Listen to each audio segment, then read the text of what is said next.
안녕하세요. 저는 서울 IN 추민지라고 하고요.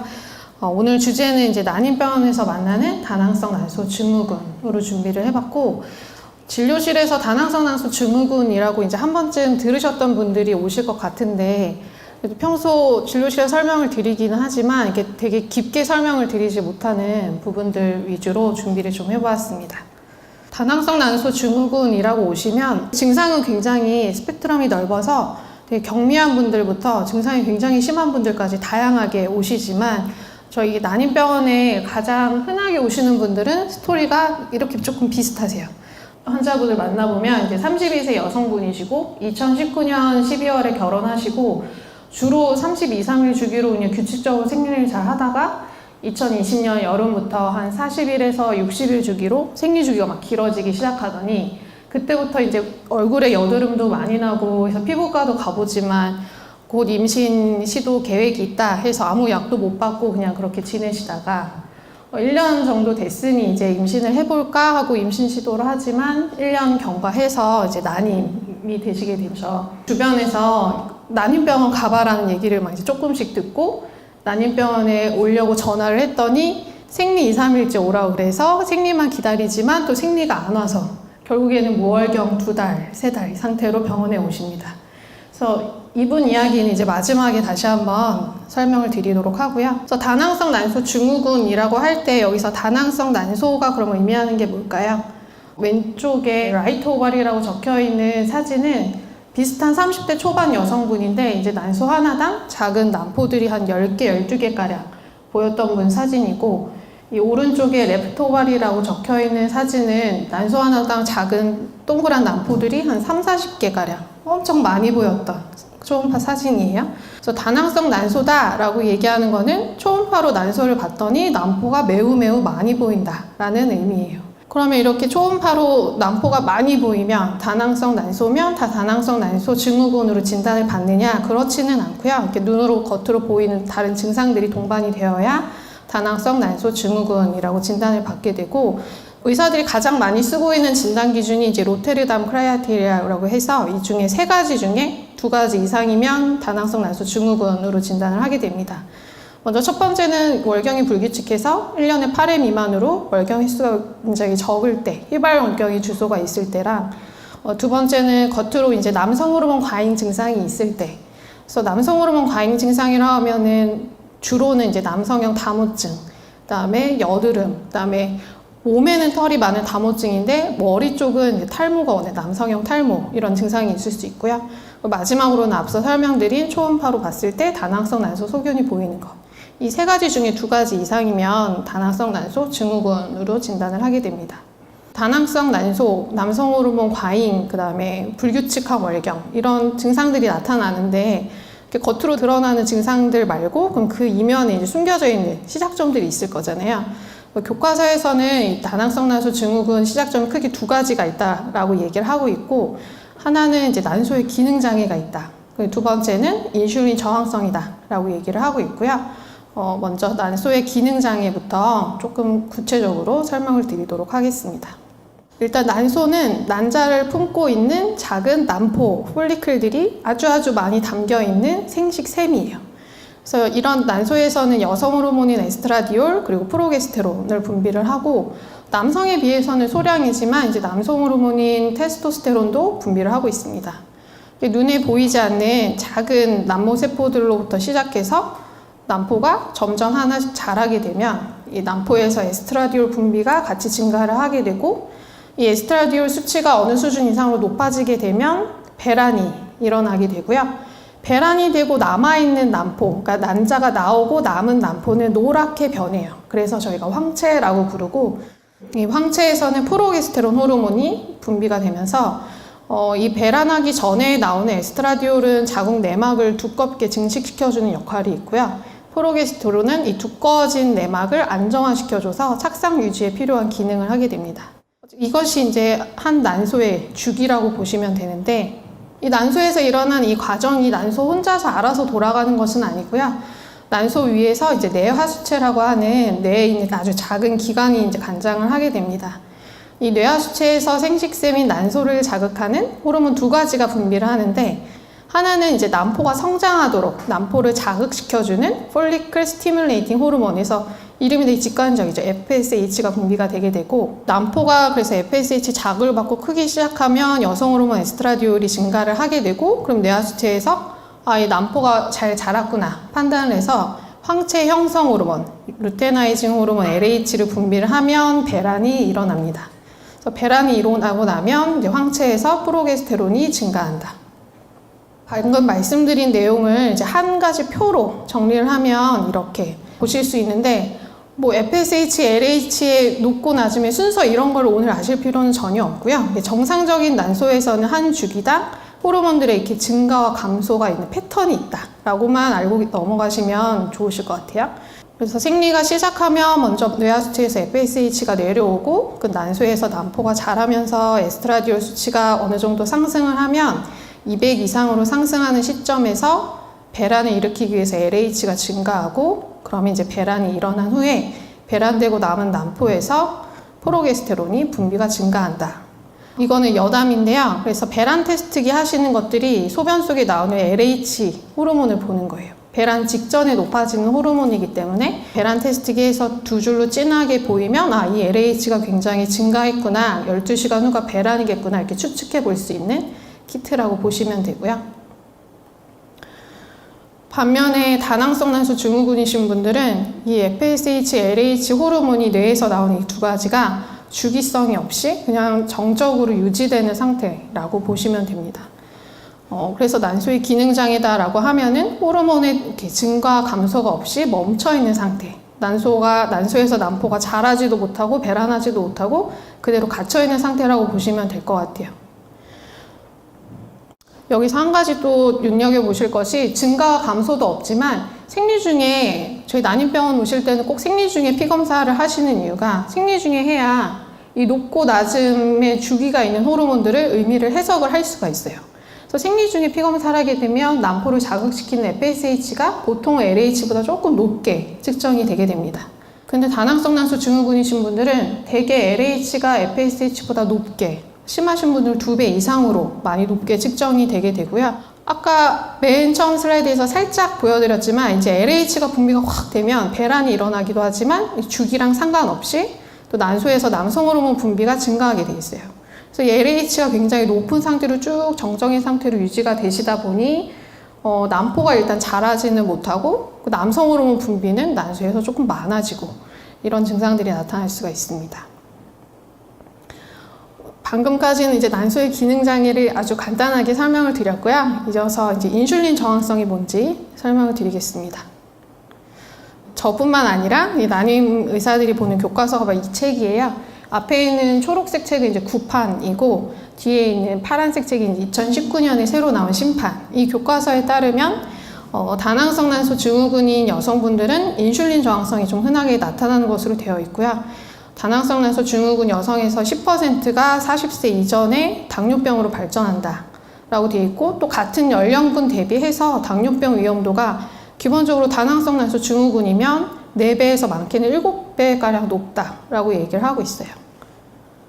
일단은 인슐린이 뭔지 간단하게 설명을 드리면, 우리가 음식을 먹으면 혈관 속의 혈당이 높아져요. 당이 글루코즈라서 G라고 표시를 했고요. 혈당이 높아지면 췌장에서 인슐린 분비가 증가하게 됩니다. 그래서 인슐린이 지방세포에 와서 작용을 하게 되면 지방세포에서 이렇게 문이 열리면서 혈관 속에 있는 당이 지방세포 안으로 쏙 들어오는 채널이 열려요. 인슐린 저항성이다 라고 하면 인슐린이 지방세포에는 자기 수용체에 달라붙어도 혈관을 유입시키는 채널이 잘 열리지 않는 걸 의미해요. 그러니까 혈관 속에 있는 당들이 세포로 잘 들어오지를 못하니까 공복 혈당이든 식후 혈당이든 혈당이 조금 높게 측정되는 경향이 있고, 근데 실제 세포 안에서는 잘 이용하는 당이 절대적으로 부족하다 보니까 혈당은 높지만 오히려 허기감을 좀 쉽게 느끼고 몸에서는 막 단 것이 땡기게 되는 그런 증상이 있을 수 있습니다.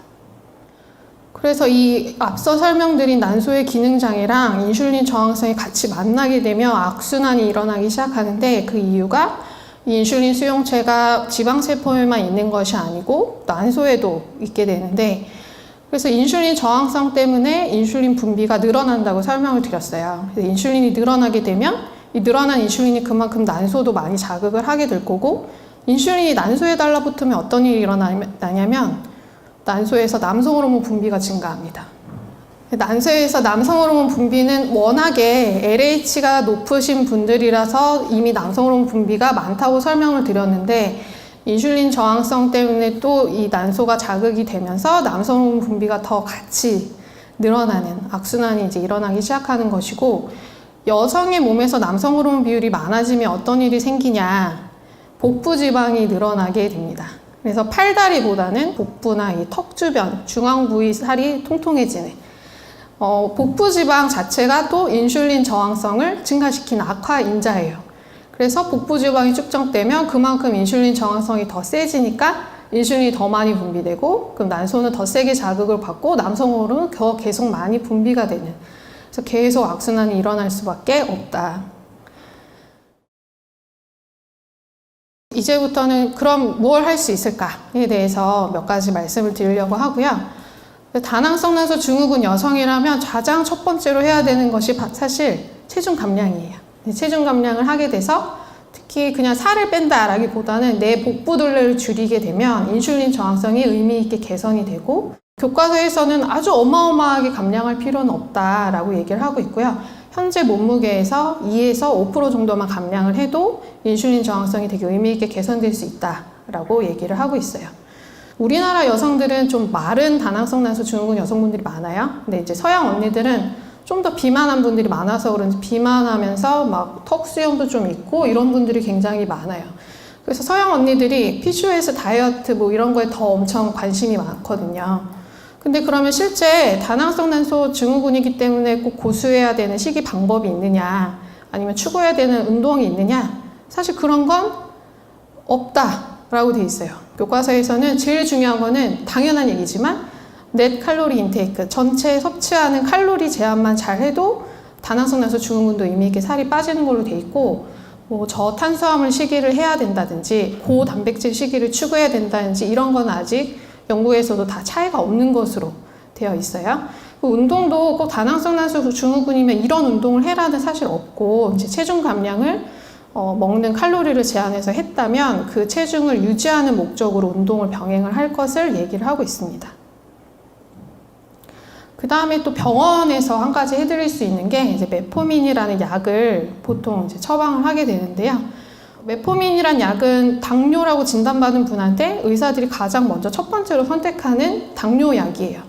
이 약을 다낭성 난소 증후군이신 분들한테도 좀 사용을 하는 이유가, 이 약제의 작용 기전 자체가 인슐린 감수성을 개선시켜주는 약이기 때문에 인슐린 저항성을 조금 개선시켜줄 수 있는 아주 좋은 작용이 있는 거죠.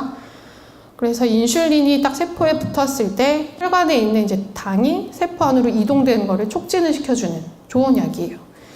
그래서 인슐린 과분비가 되거나 남성 호르몬 과잉이 되는 이 악순환의 고리에서 어느 한 부분을 조금은 제거해 줄 수 있는. 근데 이 메포민은 인슐린 감수성도 높여주지만 위장관에서 당 흡수 자체를 조금 억제시켜서 위장관 운동 자체를 조금 억제시키는 효과 때문에 부작용이 좀 종종 나타나고, 처음에는 그래서 다들 설사를 너무 많이 해요, 너무 울렁거려 이런 얘기들을 많이 하세요. 그래서 모든 다낭성 난소 증후군들한테 사실 쓰고 있지는 않고요. 저뿐만 아니라 다른 이제 저희 병원 선생님들도 좀 다낭성 난소이시면서 약제 반응이 생각보다 너무 떨어지거나, 아니면 정말 이제 복부 지방 이런 것 때문에 인슐린 저항성이 악화될 것으로 예상이 되는 BMI가 높으신 비만이신 분들에게는 종종 쓰고 있습니다. 또 한 가지, 요즘 이노시톨 알아서들 많이들 복용을 하고 계신데, 이노시톨을 먹게 되는 원리가, 이 그림은 이제 지방세포라고 보시면 되고요. 세포막에 인슐린이 달라붙는 인슐린 수용체가 있어요. 이 인슐린 수용체에 인슐린이 와서 달라붙게 되면 그 세포 안쪽으로 인슐린이 왔다고 막 신호를 전달을 하게 됩니다. 인슐린 왔어, 인슐린 왔어. 이렇게 물질과 물질들 사이에 이 셀 시그널링을 통해 채널이 열리고 혈당이 쏙 지방 세포 안으로 들어오는 과정이 일어나게 되고, 이노시톨은 여기 보시면 파랗게 세포막 쪽에 붙어있는 물질들이 바로 이노시톨이에요. 그래서 이노시톨은 인슐린이 세포에 작용할 때 일어나는 셀 시그널링을 담당하는 한 물질 중에 하나라서 이 이노시토를 먹으면 인슐린이 작용하는 것을 도와줌으로써 인슐린 감수성을 같이 좀 높여주지 않을까라고 추측을 하고 있고요. 근데 아직은 이노시토를 사용한 환자군, 사용하지 않은 환자군에서 뭐 배란 유도 개수나 뭐 임신율 이런 거에서는 결과들이 굉장히 분분해요. 효과가 있다라는 논문도 있고, 효과가 없었다라는 논문들도 있기 때문에 2018년도에 미국 브리마켓, 유럽 브리마켓에서 합쳐서 가이드라인이 나온 바가 있고, 여기서도 그렇고 교과서에서도 그렇고 아직 이노시톨은 좀 실험적인 단계다라고 이야기를 하고 있어요. 그래서 이노시톨은 본인이 좀 생리가 불규칙한 것 같다라고 스스로 인식을 하시거나 아니면 다낭성 난소 증후군이다 라고 이렇게 진단을 받으신 분들은 요즘 어떻게 알고 막 알아서 저희가 말씀도 안 드렸는데 복용을 막 하고 계세요. 근데 사실 이노시톨보다 더 먼저 챙기셔야 될 거는 이거는 개인적인 생각이지만 비타민 D라고 생각을 하고요. 비타민 D는 교과서에서도 다낭성 난소 증후군이라면 시럽 레벨이 30 이상으로 유지가 돼야 바람직하겠다라고 명확하게 권유를 하고 있고, 그 근거가 되는 연구 논문들도 사실 많이 나오고 있어요. 그래서 비타민 D 레벨이 30 미만인 경우에는 다낭성 난소 증후 환자에서 인슐린 저항성도 더 의미 있게 높은 것으로 되어 있고, 나머지 고지혈증도 더 심한 것으로 나타나서 저는 다낭성 난소 증후군이다라고 하면 사실 이노시톨보다는 걔는 아직 실험적인 단계니까 비타민 D를 먼저 복용을 하실 거를 권유를 하고 있고, 저희 생리 중에 하는 호르몬 검사하면서 비타민 D도 항상 꼭 같이 보는 이유가 비타민 D는 사실 인슐린 저항성뿐만 아니라 아시겠지만 유산 방지에도 굉장히 큰 효과가 있고, 임신 중에는 아이들 근골격계 발달에도 엄마 비타민 D가 필요한, 근데 장점이 너무나 많은 것이라서 우리나라 여성분들은 피검사해보면 거의 30 미만으로들 나오세요. 햇빛을 잘 안 보시고 햇빛을 봐도 자외선 차단제를 워낙 꼼꼼하게 바르시기 때문에 기본적으로 조금은 드시는 것이 좋습니다. 그리고 이 슬라이드는 제가 다낭성 난소 증후군 환자분들 만나면 되게 강조해서 말씀을 드리는 부분인데요. 먼저 같은 환자분 초음파 사진 2가지이고, 왼쪽에 있는 사진은 생리하고 3일째 오셨을 때 본 사진이에요. 그래서 하얀색 테두리 자궁에서 내막은 노란색, 그래서 두께가 6mm 정도로 생리하고 이제 내막이 허물어져서 오셨기 때문에 내막이 5에서 6mm 이렇게 얇게 측정된 것이 정상이고요. 오른쪽 사진은 노란색 내막이 한 11.7mm로 배란기에는 이렇게 내막이 잘 두꺼워지는 것이 정상입니다. 그리고 희미하게 이렇게 세 라인으로 보이는 거 보이시나요? 내막이? 예, 트리플 라인으로 이게 보이면 저희 난임 의사들은 겉으로 말은 안 해도 속으로 내막이 참 이쁘다 이렇게 생각을 하고 있고, 다낭성 난소 증후군이신 분 중에 1년에 생리 2번, 3번 해요. 저는 원래 그랬어요. 그래서 그냥 그렇게 사시는 분들이 있어요. 그런 분들은 난포가 잘 이쁘게 자라서 배란기임에도 불구하고 이 트리플 라인이 무너져 있는 분들이 많습니다. 그래서 생리를 매달 꼭 할 필요는 없지만 적어도 2달에 한 번은 해야 이 정상적인 내막의 패턴이 잘 유지가 된다라는 걸 꼭 강조해서 말씀을 드리고요.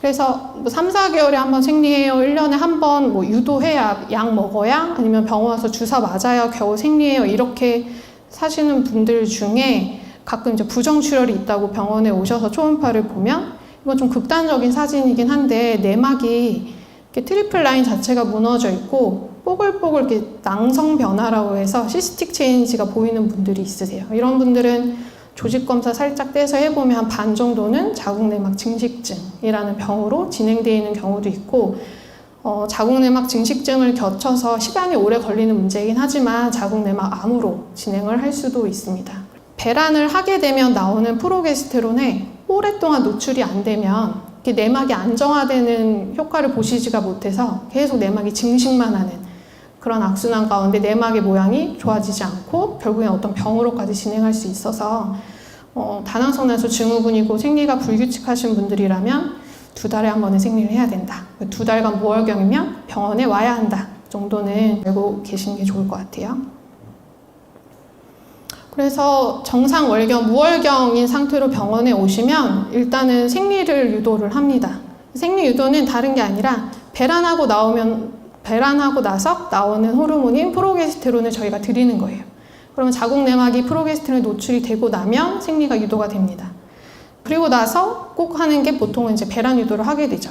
배란이 유도가 되면 일석이조니까요.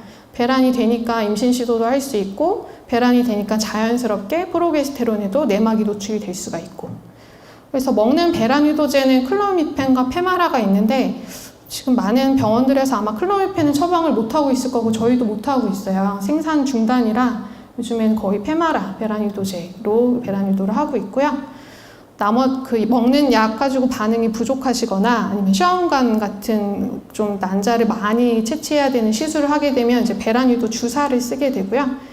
이 배란 유도 주사는 종류는 굉장히 많지만 딱 성분은 거의 비슷한 한 가지인데 뇌하수체에서 난포를 키우는 호르몬 FSH가 나온다고 앞서 설명을 드렸어요. 배란 유도 주사들은 거의 FSH, 그러니까 난포를 직접적으로 자극해서 키워주는 호르몬이다라고 보시면 되고요. 그래서 굉장히 배에다가 직접 주사를 하게 되면 이 주사 자체가 난소를 다이렉트하게 자극하는 약이기 때문에 다낭성 난소 증후군이신 분 중에 이 주사를 조금만 용량을 세게 써도 굉장히 여러 개가 자랄 수 있어요. 효과가 굉장히 정말 과배란이 너무 과하게 될 수 있다. 그래서 먹는 배란 유도제는 모르겠는데 주사는 가능하면 난임병원에서 쓰시는 게 좋다라고 조심스럽게 말씀을 드리고요. 그래서 이제 다시 아까 만났던 환자분 만나보면 이제 32세 여성분이고 2019년 12월에 결혼하고 결혼하고 6개월 뒤부터 주기가 더 점점 길어지기 시작합니다. 여드름 증상도 심해지고 그 6개월 사이 몇 킬로 넣으셨나요? 물어보면 5킬로요. 막 이렇게 대답을 하세요. 그래서 살이 찌면서 복부둘레가 늘어나고 인슐린 저항성이 악화되면서 악순환이, 다낭성 난소 증후군의 악순환이 더 가속화되기 시작합니다. 그래서 이런 분들에게는 사실 가장 먼저 체중 감량을 하셔야 합니다라고 말씀을 드리지만 체중 감량 사실 실패도 많이들 하시고 체중 감량 할 때까지 임신 못하는 건 또 아니니까, 그래서 무월경 2달로 오셨을 때 일단 생리 유도부터 하게 되고 생리 유도를 하고 나서 배란 유도제를 보통은 드립니다. 배란이 너무 밀리지 않도록. 배란 유도제를 먹고 초음파를 보러 병원에 오셨는데 생각했던 것보다 난포가 잘 자라있지 않다. 그럴 때는 이제 메포민도 추가로 써보기도 하고요. 그래서 메포민도 추가하고 안 되면 이제 체중 감량 조금 더 하실 것을 권유를 하면서 난포가 잘 자란 게 보이는 시점에서는 이제 배란이를 잡아드리면, 그래서 배란을 맞추기가 어려우실 뿐이지 다낭성 난소 증후군이신 분들은 배란을 또 잘 맞추다 보면 1달, 2달, 3달 안에 또 임신들을 또 잘 하십니다. 제가 준비한 내용은 여기까지이고, 다낭성 난소 증후군은 한 가임기 여성 10명 중에 1명, 그러니까 유병률이 10%로 비교적 굉장히 흔한 질환이에요. 내 몸에 대해서 잘 이해를 하셨으면 이제 건강한 식습관을 하시면 많은 부분이 해결될 수 있는 질환이고, 거기에 이제 약간의 의학적인 도움만 받으시면 어렵지 않게 임신하실 수 있습니다. 네, 이것으로 발표는 마치도록 하겠습니다. 혹시 질문이 있으실까요? 네.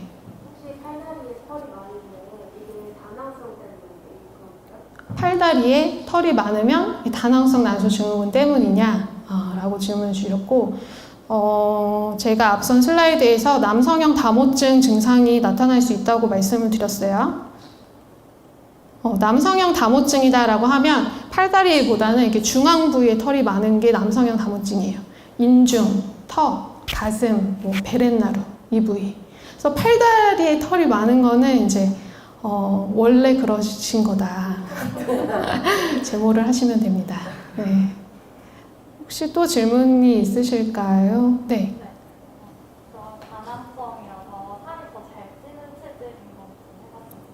다낭성이면 살이 더 잘 찌는 체질이냐?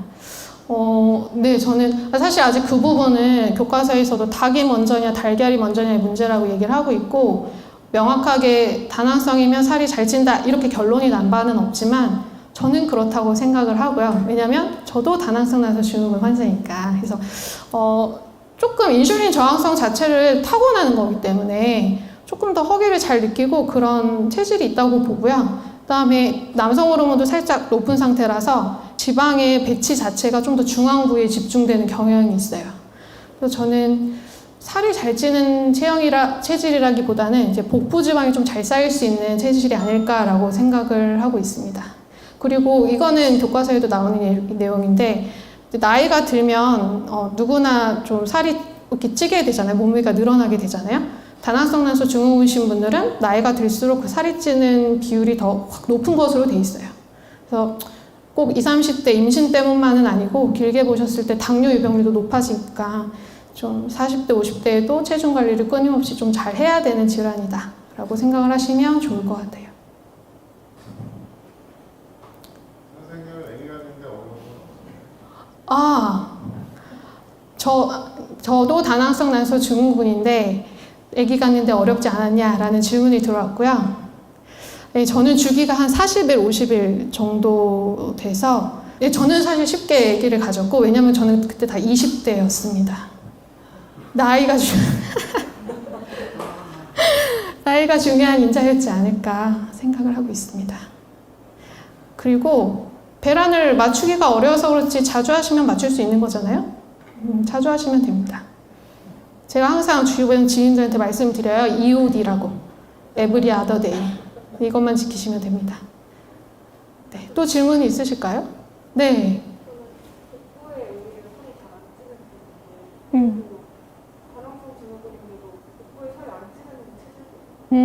다낭성 난소 증후군인데 오히려 복부에는 살이 잘 안 찌는 체질이신 것 같다라고 말씀을 하셨고요. 우리나라 여성분들은 이렇게 다낭성 난소 증후군도 이렇게 체형에 따라 타입을 나누기도 하는데요. 린 PCO, 마른 PCO가 많다라고 돼 있어요. 동양인들은. 그래서 다낭성 난소 증후군이 맞지만 복부에 살 잘 안 찌는 체질이실 수 있습니다. 네. 부럽네요. 혹시 또 질문 있으실까요? 네. 생리가 꼭 네. 다낭성 증후군일 때도 빨갛게 나올 때가 있고 좀 검은 한 2, 3, 4일을 하니까 이것도 생리같이 느껴질 때가 있거든요. 생리를 할 때 빨갛게 나오는 달도 있지만 그냥 검붉은색으로만 3, 4일 하는 달도 있다. 그것도 생리라고 봐야 하는 그것도 생리로 볼 수 있는지 저는 생리로 볼 수 사실 없다라고 생각을 하고요.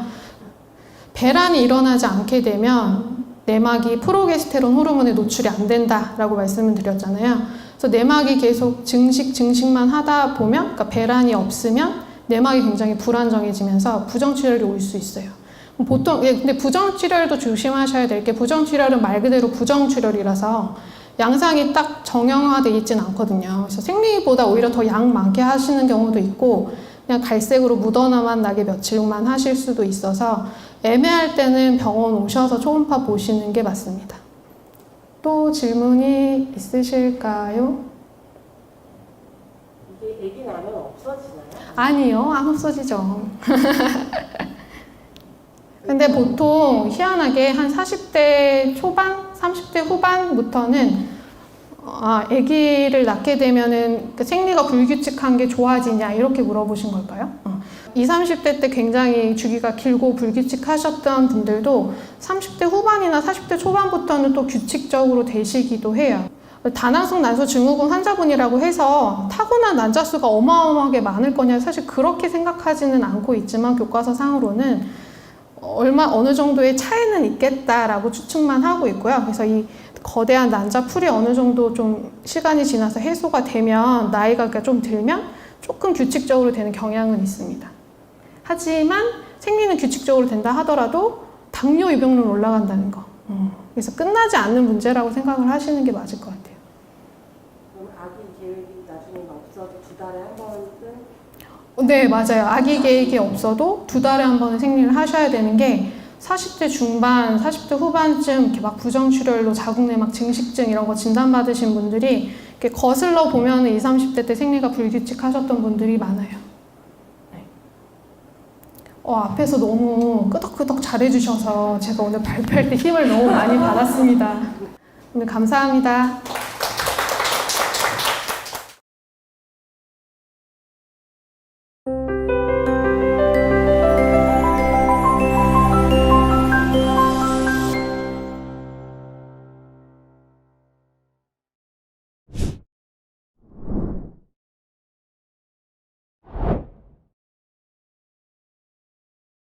안녕하세요. 토요일 날 오후 바쁘신 시간일 텐데 이렇게 방문해 주셔서 감사하고요. 오늘 말씀드릴 거는 반복 유산에 대한 얘기고요.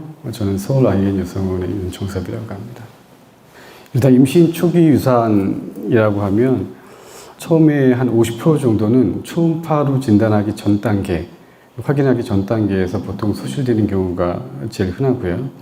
두 번째는 초음파로 아기집을 확인한 이후면서 임신 12주 전에 유산되는 경우가 한 10%에서 20% 정도를 차지하는 걸로 되어 있고요.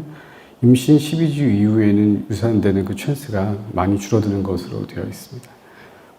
그럼 이제 반복 유산이라고 하는 거면 이와 같은 유산이 여러 번 반복하는 것을 얘기하는 걸 텐데요. 어떤 것이 반복 유산인지에 대한 그 정의에 있어서는 그런 각 기관마다 내지는 이렇게 시간의 흐름에 따라서 점점 그 정의가 바뀌기도 해서 뭐 이렇게 케이스 1을 보면 1차 때 난황까지는 확인을 했지만 유산한 케이스, 그래서 두 번째 시도 때는 심장까지 확인했지만 유산을 했고 3차 때는 자궁 외 임신이었던 케이스, 이렇게 자궁 외 임신이 껴있을 때 이건 어떻게 카운트하느냐가 하나 있을 거고요. 두 번째는 중간에 정상 임신 및 출산이 껴있는 경우라고 하는 변수가 있을 수가 있고, 세 번째는 포상기태 임신이라고 하는 변수가 껴있을 때 이건 또 어떻게 반복 유산으로 넣어야 될지 말아야 할지, 이런 거에 대해서 사실은 기관마다 얘기가 좀 다르기도 하고요. 그래서 이제 기관들이 좀 이렇게 통일해서 어느 정도 컨센서스를 이루는 게 있기는 하지만 그런 과정이라고 생각하시면 될 것 같습니다. 일단 유산이라고 하면 임상적으로 인정된 것은 전체 임신 시도 환자 중에 한 12에서 15% 정도로 보고되고 있긴 하지만 실제로는 생리가 되게 불규칙하고 이러신 분들 같은 경우에는 생화학적 유산 같은 거 갖다가 생리를 한 걸로 간주를 하고서 모르고 지나가는 경우도 많기 때문에 실제로는 이거보다 더 많은 포션을 차지할 걸로 생각이 들고 있습니다. 반복적인 유산인 경우에는 보통 기간에 따라서 20주에서 24주를 갖다 기준으로 많이 얘기하는데 최근에 와서는 20주로 약간 통일되는 경향이 있고요. 예전에는 보통 3회 연속 유산되는 경우는 전체의 약간 1% 정도로 추정을 하고 2회 정도 반복되는 것 같다고 5% 정도로 추정을 하는데, 예전에는 3회를 갖다 기준을 정했었는데 1%와 5% 사이에 어떤 차이가 크지 않다라고 해서 2회로 땡기는 걸로 최근에는 2회로 바뀌고요. 이거에 대한 유병률은 한 5% 정도 되어 있습니다. 앞으로 이와 같은 임신 상실이 또 반복될 것인가에 대한 어떤 예후를 갖다가 측정하는 데는 산모의 나이와 이전에 유산된 횟수가 좀 의미가 있는 걸로 되어 있고요. 좀 이렇게 의미 있는 기관들이 모여가지고 어떤 지침을 정하는데, 처음에 이제 2011년도에 영국에서 어떤 그 습관성 유산에 대한 어떤 지침을 정했었고요. 다음 해인 2012년도에 ASRM이라고 하는 미국 쪽에서 지침을 또 하나 정한 게 있고, 2017년 제일 최근이죠. 유럽 학회에서 또 이제 요거에 대한 지침을 정해서 요거 갖다 이제 통일적으로 해서 보통 지침을 정하는데, 보통 보편적인 것 갖다 얘기를 해보면 20주에서 24주, 저희는 이렇게 20주로 간주를 하고요. 이전에 2회 이상의 반복적인 유산일 때 보통 반복 유산이라고 정의를 하고요. 여기서 자궁 외 임신이나 포상기태 임신은 제외하는 걸로 하고, 비연속적인 유산이나 생화학적 유산에 대해서는 기관에 따라서 다소 상이한 해석이 있긴 하나 보편적으로 정하는 데서는 비연속적인 유산도 제외하고 생화학적 유산도 제거하는 것이 최근의 어떤 지침이라고 생각하시면 될 것 같습니다. 유산이라고 하는 것은 가장 기본적인 팩터가 산모의 나이라고 볼 수가 있는데요. 보통 보면은 20대 중후반, 이때가 그 임신 상실에 대한 위험도가 최저인 걸로 되어 있고요. 그 다음에 30세가 넘어가서 30대 초반부터 그 임신 상실에 대한 위험도가 상승하기 시작하고, 보통 40세가 넘어가면 급격하게 증가돼서 좀 이렇게 알람 사인이 울리는 그런 J자형 커브를 보이는 것을 알 수가 있습니다. 그러면 이제 이 반복 유산에 대한 어떤 위험 인자를 갖다가 알고 있어야지 내가 이쪽에 좀 이렇게 조심해야 되는 건지, 뭐 한두 번 이벤트가 있을 때 병원을 가서 좀 미리 상담을 받아봐야 되는 건지에 대한 그런 스스로 좀 생각을 할 수 있을 것 같은데요. 일단 첫 번째는 산모의 나이가 가장 큰 변수가 되고요. 두 번째는 이제 이전에 유산을 했던 횟수에 따라서 그 이제 비례적으로 어떤 그런 가능성이 찬스가 올라가기 때문에 그게 되게 중요할 거고요. 그 다음에 어느 정도 입증된 걸로 보면 항인지질 증후군이라고 하는 것과 부모의 염색체 이상이 있는 경우에는 약간 의미 있게 반복 유산의 위험 인자로서 볼 수가 있습니다. 그 외에도 선천적인 자궁 기형, 이게 자궁 중격이라든지 무슨 쌍각 자궁이라든지 단각 자궁 같은 그런 선천적인 이상이 있을 거고요. 후천적인 자궁 이상은 우리가 보통 알고 있는 얼굴에 점김이 주근깨 생기듯이 자궁에도 생기는 폴립, 자궁 근종, 그다음에 자궁 유착 같은 그런 마이너한 이상들도 영향을 줄 수가 있습니다. 그다음에 만성 자궁 내막염이라고 해서 이건 우리가 보통 그 STD라고 하는 어떤 검사를 했을 때 빈발하게 나오는 유레아 플라즈마나 마이코플라즈마나 가드넬라나 클라미디아나 그런 종류의 균들이 있는데 이런 균들이 급성이 아니라 만성적으로 계속 작용을 하면 이제 어떤 자궁 내막과 배아 사이의 어떤 그런 소통에 영향을 줄 수 있는 팩터가 될 수 있어서 이거에 대해서도 좀 이렇게 적극적인 치료를 갖다가 요구하는 그런 시도들이 많았었고요. 그 말고도 갑상선 기능 저하증, 그 다음에 BMI 30 이상의 비만, 그 다음에 스트레스 흡연이라든지 음주, 운동 등의 생활 습관 문제도 위험 인자로 볼 수가 있습니다. 첫 번째 자궁 요인 먼저 보시면 보시는 것처럼 제일 위에 보이는 이게 이제 정상적인 자궁이죠. 근육층으로 이루어지는 삼각형의 자궁이 보이고 나팔관, 여기 난소가 붙어 있는 이런 형태를 띠고 있는데 이 초록색으로 되어 있는 이게 이제 선천적인 자궁 이상이 되고 여기 이제 오렌지색으로 되어 있는 게 후천적인 자궁 이상이 됩니다. 이 초록색으로 되어 있는 쪽을 보면 여기 첫 번째 보이시는 게 단각 자궁이라고 해서 이렇게 발생학적으로 문제가 있을 때 보통 이렇게 생길 수가 있고 두 번째 있는 게 쌍각 자궁이라고 해서 보통 자궁이 양측에서 발생학적으로 이렇게 만나서 중간에 있는 중격이 사라지면서 온전한 형태를 띠게 되는데 그 과정에서 약간 적절치 않은 각도로 만나거나 하면 이런 일들이 발생할 수 있고요. 이쪽에 있는 이게 이제 자궁 중격이라고 표현하는데 이거는 외관적인 형태는 정상과 똑같지만 안에 담이 있는 거죠. 이럴 때도 자궁 내의 스페이스가 좁아지고요. 이렇게 중격에 있는 이 공간은 그 혈액적인 그 혈류의 공급이 잘 안 되기 때문에 색상에 문제를 줄 수 있는 그런 게 될 수가 있습니다. 후천적인 요인은 아까 말씀드렸던 그런 훅 종류가 될 텐데요. 자궁 벽에 있는 근종이나 그다음에 자궁 내막에 있는 근종 아니면 자궁 바깥으로 튀어나와 있는 근종 이렇게 위치에 따라서 약간 다르게 분류하면서 자궁 근종이 있고요. 특히 자궁 내막 쪽으로 돌출해 있는 이런 점막하 근종인 경우에는 착상에 영향을 줄 수가 있고 임신 유지에도 영향을 줄 수 있어서 보통 수술적 치료를 갖다가 강하게 추천을 많이 하고요. 요거는 이제 염증이라든지 이전에 소파 수술 같은 어떤 자극이 있을 때 자궁 안에 생기는 약간 거미줄 같은 그런 것 같은 유착이라고 부르는데요.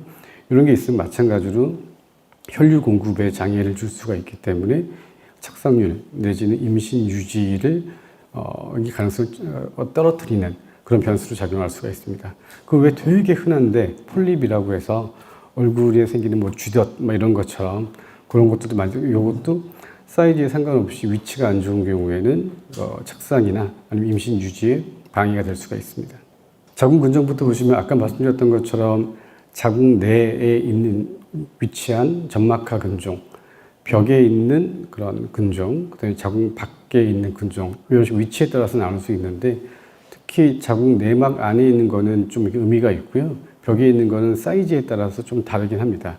바깥으로 되어 있는 경우에는 큰 의미가 없는 걸로 되어 있고 2011년 호주에서 정한 그 가이드라인에 따르면 그 밖으로 튀어나와 있는 장막하 근종이라고 하는 건 유산과는 큰 연관이 없는 걸로 되어 있고요.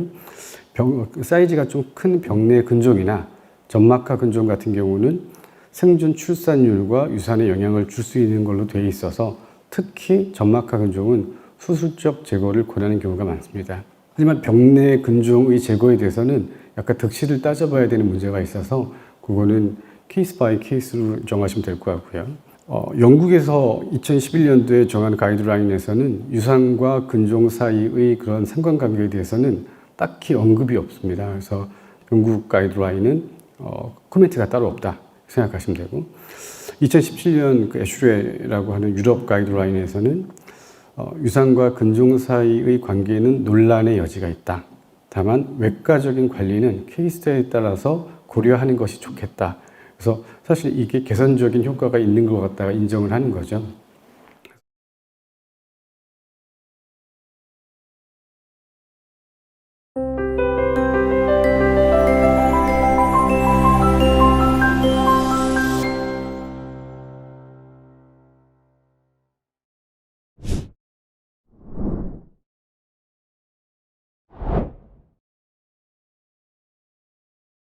이와 같은 선천적인 자궁 이상, 즉 삼각자궁이나 외곽자궁, 중격이 있는 이런 경우에는 유산을 갖다 여러 번 하신 분들이 일반 그룹에 비해서는 확실히 그 유산율이 더 높은 것 같다고 볼 수가 있었고요.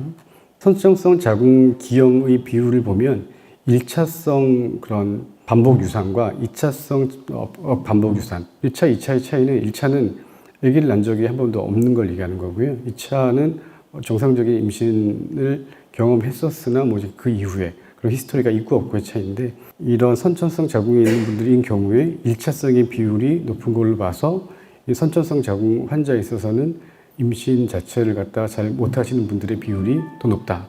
그러니까 처음부터 방해한다는 거죠. 그 메커니즘에 대해서는 아직 논란의 여지가 있지만, 보통은 이런 자궁 형태 이상인 경우에는 완전 초기의 손실보다는, 그러니까 뭐 한 5주, 그러니까 초음파로 확인하는 그 주수 이전의 손실보다는 어느 정도 약간 진행되다가 실패되는 그런 케이스가 더 많은 걸로 되어 있습니다. 후천적인 자궁 이상은 아까 말씀드렸던 혹에 대한 건데요. 점막하, 그러니까 자궁방 속에 있는 근종은 반복 유산과 관련이 있다. 하지만 폴립과 유착에 대한 부분은 태반의 성장과 부착을 방해한다고 제한이 있지만, 반복 유산과의 연관성에 대해서는 아직은 근거가 좀 부족하다라고 하는 게 여태까지의 통설입니다. 이건 이제 만성 자궁 내막염에 대한 건데, 대표적인 게 이제 뭐 대장균이라든지 클라미디아, 마이코플라즈마, 유레아 플라즈마 이런 종류의 균들이 되겠고요. 이런 종류의 균들은 만성 내막염을 일으킬 수 있는 균이라고 생각이 이렇게 간주가 되는 거고, 실제로 보면 되게 흔하게 걸리고 약을 써도 잘 낫지 않거나 재발이 되게 잘 되거나 또 걸리고 해서 계속 마이너하게 괴롭히는 그런 작용들이 많이 있고, 헐페스나 CMV 같은 경우는 보통 급성과 관련이 많이 있고 만성 자궁 내막염을 일으키는 포션은 좀 약한 걸로 되어 있습니다. 그래서 이런 만성 자궁 내막염이 있는 경우에 자궁 내 면역세포의 자궁 내막 침윤 수준을 높이는데, 그러니까 더 침윤적으로 하는데 기여를 해서 이런 면역세포들이 과도하게 되면 자궁 내막이 배아를 받아들이는 수용성을 갖다 감소시키고, 이런 것들이 반복적인 임신 실패와 관련이 있는 걸로 보고가 되어 있습니다. 그래서 논문에서는 임신을 준비하시는 분들인 경우에는 항생제 치료를 했을 때 이런 면역세포의 감소들이 의미 있게 좀 감소하는 것 같다 확인할 수 있으며 그 치료의 가치가 있는 걸로 해서 이런 얘기들이 많이 있고요. 실제로 보면은 이제 배란기를 갖다 전후해서 자궁 내막의 상태가 이런 식으로 다른데요. 처음에 이렇게 있던 이렇게 세포들이 이제 점점 더 자궁 내막의 증식에 기여를 해서 자궁 내막을 두껍게 만든 다음에 어느 순간이 됐을 때 얘네들이 노후가 되면 그때 이제 뭐 NK셀이나 뭐 마크로파지 같은 그런 청소하는 세포들이 나와서 일정 부분을 갖다 정리해주고 자궁 내막을 갖다가 약간 탈락시켜서 배아가 침윤되기 좋은 상태를 만들고 이들의 착상을 갖다가 도와주는 형태가 되는 거고요. 태반이 이렇게 뿌리 내리게 하는 데 있어서도 이런 종류의 그런 그 세포들이 나선형 구조의 어떤 혈관을 갖다가 안으로 이렇게 들어올 수 있게 하는데 도와주는 역할을 하는데, 실제로 보면은 이제 그 배란기 이후 쪽으로 조금 더 집중해서 보면 이런 식으로 자궁 내막에 글라이코칼렉스라고 하는 이렇게 작은 솜털 같은 애들이 쭉 깔려 있어서 배아가 접근하는 것 같다가 약간 막고 있는데, 이런 세포들 NK나 마크로파지나 뭐 이런 애들이 나와서 이쪽에 변형을 주면 어떤 구조가 나와서 약간 털 깎게 해주는 거죠. 털을 쫙 깎아서 그런 배아가 올 때 약간 방해할 만한 애들을 갖다 제거해주고, 이때 이제 프로토포드라고 하는 어떤 구조가 생겨서 얘에 약간 도움을 주는 걸로 되어 있는데, 그거에 대한 기전은 아직은 명확하게 입증되지는 않았고요. 이런 과정을 통해서 배아가 착상되고 유지되기 좋은 그런 구조를 갖다 만드는 것으로 되어 있습니다. 실제로 보면은 아까 말씀드렸던 만성 자궁내막염인 경우에는 이 과정에서 이런 셀들이 어떤 자극에 의해서 되게 과도하게 생성이 돼서 이런 그 사이클을 갖다가 약간 좀 밸런스를 깨트리는 그런 작용을 할 수가 있고, 그런 것들로 인해서 테스튜아나 아니면 엠브리오를 갖다 바이오 센싱하는 어떤 기능에도 손상이 생겨서 배아와 모체의 자궁내막과의 어떤 그런 커뮤니케이션에 방해를 주는 거죠. 그런 식으로 영향을 줄 수 있어서 항생제적인 치료를 갖다 권고하는 그런 분위기입니다. 지금까지 자궁 형태 이상에 대한 걸 보셨는데, 자궁 형태 이상은 일단은 2D나 3D 초음파와 그 다음에 난관 조영술이라고 알려져 있는, 요즘에 이제 희꼬시를 더 많이 하긴 하는데, 이런 걸 통해서 자궁의 어떤 형태학적인 기형에 대한 어떤 판단과 그 안에 있는 혹들, 폴립이라든지 근종에 대한 어떤 파악이 중요하겠다. 특히 3D 초음파 같은 경우에는 거의 MRI 수준으로 자궁의 형태를 파악할 수 있어서 조금 더 도움이 되는 걸로 되어 있고요. 2D하고 희꼬시를 같이 하면 그것도 꽤 형태학적으로 많은 정보를 얻을 수가 있습니다. 그래서 여러 번 반복 유산이 있는 부부인 경우에는 보통 이런 컴비네이션을 갖다 많이 권하고요. 혈전증이라고 하는 부분이 이제 두 번째인데요. 혈전증은 선천성과 후천성으로 크게 나눌 수가 있는데, 일단 선천성에 대한 거는 이렇게 여러 가지가 관여되어 있습니다. 뭐 프로테인 CS라든지 팩터 5라든지 뭐 이런 여러 가지 적용되어 있는데, 결론적으로는 연구 증거의 기반이 약해서 루틴한 검사를 또 권장하지는 않고요. 어떤 연관성이 있다는 보고만 많이 있는 것 정도로 생각하시면 될 것 같고, 후천적인 혈전증을 보면 이제 잘 알려져 있는 항인지질 증후군이라고 해서 이게 대표적인 건데, 얘는 이제 안티카디올리핀 안티바디와 루푸스 안티코귤렌트, 그 다음에 베타2 글라이코프로테인 1이라고 하는 안티바디를 통해서 진단을 하고, 얘네들은 일단 루틴한 검사를 갖다가 권하는데요. 태반의 직접적인 억제나 어떤 부착 분자, 배아가 부착될 때 부착 분자의 억제 내지는 파괴 작용을 해서 태반이 혈관계에 문제점을 일으키는 걸로 되어 있어서 항인지질에 대해서는 체크를 하고, 문제가 있는 경우에는 아스피린, 헤파린 같은 좀 더 적극적인 치료를 갖다 보통 하게 됩니다. 선천성 혈전증이 보면 이렇게 여러 가지가 있는데, 이 보면은 전반적으로 개선 효과가 연관성이 있다고 하는 것도 있고 없다고 하는 것도 있고 여러 가지가 있는데, 이 리뷰 자체가 약간 소규모 그 리뷰들을 갖다 모아놓은 게 많아서 결과론적으로 어떤 가이드라인을 제시하기에는 조금 더 대규모 연구가 필요하다고 생각하시면 되고요. 요거는 이제 임신 초기나 아니면 임신 2분기까지의 연관성도 얘기하는데, 임신 2분기에서도 이런 그 선천성 혈액 응고와 관련된 인자들의 문제가 있는 경우에 어떤 임신 코스에 영향을 주는 보고들은 많이 있습니다. 다만 이제 그 케이스의 건수가 충분히 많지가 않기 때문에 아직은 어떤 신뢰도가 좀 낮은 거고요.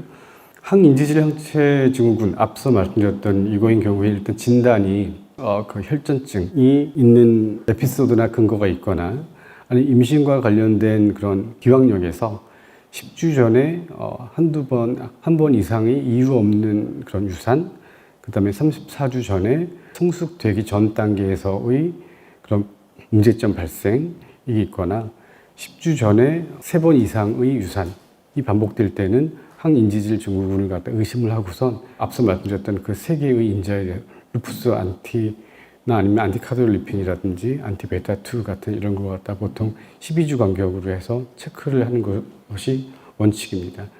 실제로 그런 반복 유산을 하는 경우에 안티카디올리핀이라든지 루푸스를 확인해 보면 의미 있는 증가가 있는 것을 갖다가 보여주는 연구 보고들이 많고요. 실제로 헤파린이나 뭐 아니면 헤파린 플러스 아스피린 썼을 때 개선 효과에 대한 보고도 많이 있습니다. 임신이라고 하는 것은 염증과의 어떤 다툼 같은 건데요.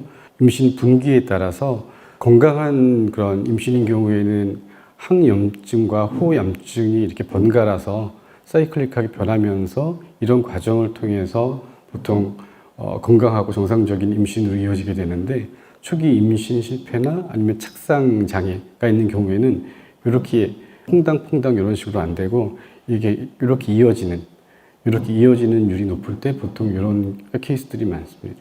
혈전증에 대한 걸 갖다 좀 정리를 해보면 앞서 말씀드렸다시피 선천성 혈전증에 대해서는 루틴 검사는 아직은 권장하지 않는다.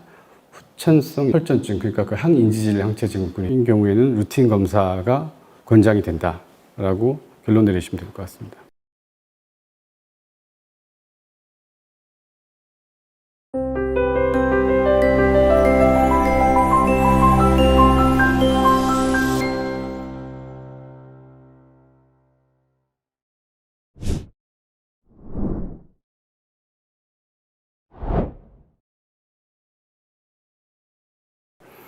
내분비적인 원인은 첫 번째 이제 갑상선 기능 저하인데요. 내분비적인 원인은 뭐 여러 가지가 있지만 이 중에 이제 어느 정도 필수로 검사해야 되고 치료도 적극적으로 해야 된다라고 하는 건 사실 갑상선 요구가 한계입니다.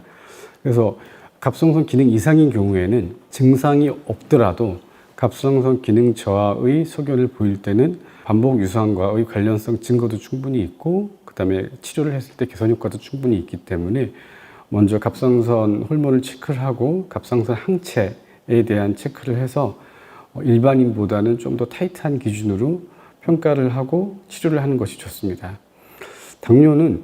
당뇨 자체가 인슐린이나 이런 약을 통해서 조절이 잘 될 때는 위험인자가 아니고요. 조절되지 않는 당뇨가 위험인자라서 조절되지 않는 당뇨인 경우에는 실제로 그 태아의 예후에도 많이 영향을 주는 걸로 되어 있고요. 실제로 보면 태와 관련된 어떤 뭐 심기형이라든지 이상에서도 그런 당뇨 환자인 경우에서의 그런 안 좋은 예후가 많이 확인되고 있습니다. 다낭성 난소 증후군은 되게 흔한데요.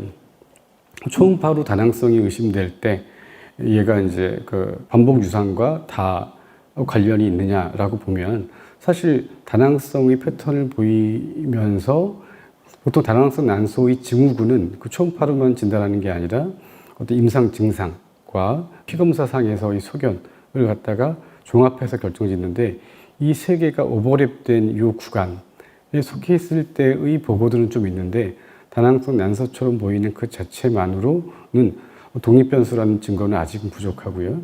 그 자체에서는 일반 인구하고 큰 차이가 없는 걸로 되어 있습니다. 프롤락틴은 이제 유주분비 호르몬이라고 부르는데요. 배란 장애를 유발하긴 하지만 그런 반복 유산과의 연관성은 아직 미약한 걸로 되어 있고요. 그래서 루틴하게 이거 갖다가 반복 유산 환자에서 체크하는 거에 대해서는 기관마다 다른 해석을 내놓고 있습니다.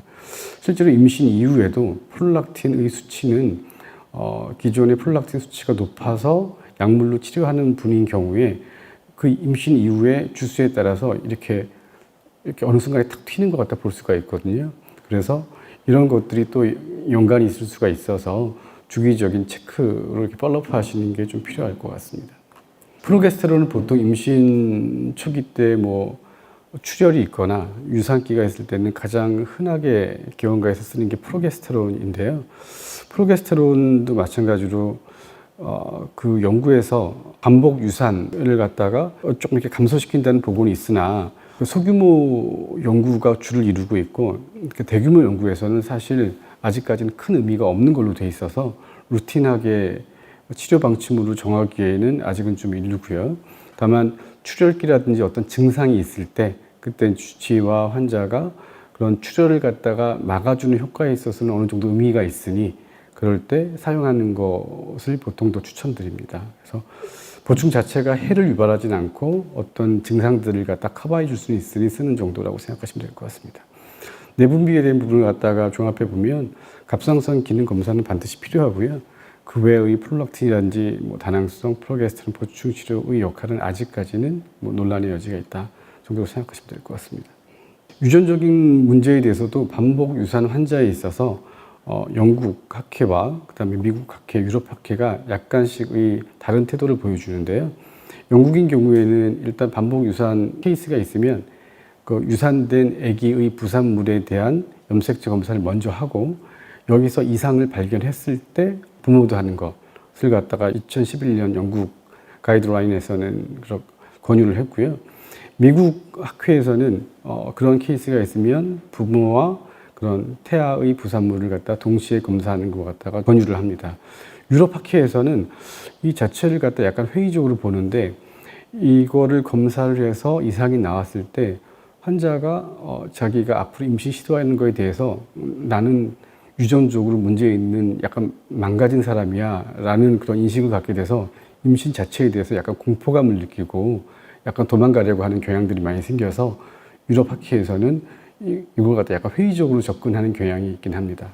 그래서 이런 반복 유산에 대한 그 유전적인 이벤트가 발생하는 것을 보면 감수 분열이 이렇게 진행하는 과정에서 남모세포의 형성 중에 발생을 하고요. 이때 염색체가 추가되거나 또는 누락되는 식으로 해서 그런 염색체 이상이 발생하고요. 두 번째는 유사 분열의 과정 중에서 수정체가 세포 분열을 하는 도중에 생기는 오류가 영향을 줄 수가 있습니다. 그 다음은 이제 균형 전이로서 구조적 염색체의 재배열이나 아니면 로버소니안, 이게 되게 좀 흔할 수 있는 건데, 로버소니안 경우에도 균형 전이로서 발생을 할 수가 있고요. 그 다음에 뒤바뀌는 역전인 경우에도 발생할 수가 있습니다. 사실 임신 초기 유산과 관련해서 가장 흔하게 볼 수 있는 것은 배아 이수성이라고 해서 배아 염색체의 수적 이상인데요. 예전의 어떤 연구에서는 반복 유산보다 오히려 자연 유산에서 이런 이벤트가 더 많이 발생하기 때문에 이거는 큰 의미가 없다라는 그런 보고들이 많이 있었는데 요즘에 이제 염색체 분석의 방법이 이제 계속 과학이 발전하면서 뭐 NGS 같은 방법으로 오면서 거의 대등한 걸로 지금은 이렇게 보고를 하고 있고요. 이런 문제들이 만약에 이상이 있는 걸로 발견이 되면 시험관 아기 중에 PGT-A라고 하는 어떤 방법을 사용해서 이상이 있는 배아는 제외시킨 다음에 정상인 것만 골라서 이식해주는 방향으로 하는 그런 시험관 아기의 약간 고급 버전이라고 할까요? 그런 식으로 접근이 가능합니다. 배아 이수성과 산모, 이게 사실 그 배아 이수성은 산모의 나이와 사실은 가장 연관이 커서 산모의 나이가 올드해질수록 이런 에러가 발생할 가능성은 점점 높아지는 걸로 되어 있고, 크로모즘의 그런 각자의 그런 걸 봤을 때도 이렇게 많이 상승하는 것들이 많이 있음을 볼 수가 있습니다. 배아 말고 이제 부모 자체의 염색체 구조적 이상인 경우는 보통 일반인이 0.7%인데 비해서 그런 습관성 유산, 반복 유산이 있는 경우에는 2 내지 5%로 높은 편임을 확인할 수 있었습니다. 유전 쪽에 대한 권유를 보면, 정리를 보면, 일단은 전체적인 방침으로 봤을 때는 부모와 유산된 아기에 대해서 염색 핵형 검사, 크로모즘 검사는 반복 유산에 있어서 현재는 권유되는 게 보통 트렌드라고 생각하시면 될 것 같습니다. 전체적인 서머리를 보면 앞서 이제 말씀드렸던 것과 다시 한번 정리해 본 건데요. 반복 유산 환자에 있어서 그런 초음파와 그 다음에 자궁의 형태를 파악할 수 있는 자궁 조영술은 반드시 권장이 되고요. 그 다음에 후천성 혈전증에 대한 루틴 검사는 권장이 되나 선천성 혈전에 대한 거는 그거는 득실을 따져보고 주치의와 상담 후 결정하시면 될 것 같고, 그리고 내분비 쪽에 있어서는 갑상선 기능 검사에 대한 거는 필요하고요. 그다음에 갑상선 항체에 대한 것도 같이 필요할 때는 같이 해서 좀 더 좁은 구간으로 해서 검사 및 치료 원칙을 세우는 것이 좋겠고, 그 외의 내분비적인 그런 보충 치료 역할에 대해서는 아직은 루틴으로 한다는 거에 대해서는 약간 불확실하게 얘기하고 있습니다. 그리고 부모와 그 수태 산물에 대한 염색 그 크로모점 검사는 그런 반복 유산 환자분에 있어서는 일단 권유하는 것 같다가 원칙으로 적고 있습니다. 이상입니다.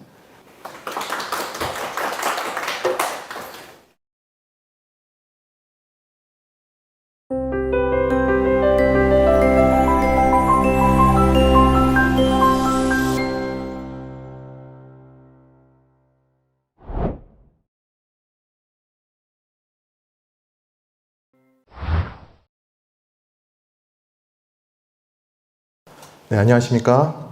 저는 서울 IN 여성의원 난임양 연구소에서 근무하는 심상우라고 합니다. 반갑습니다.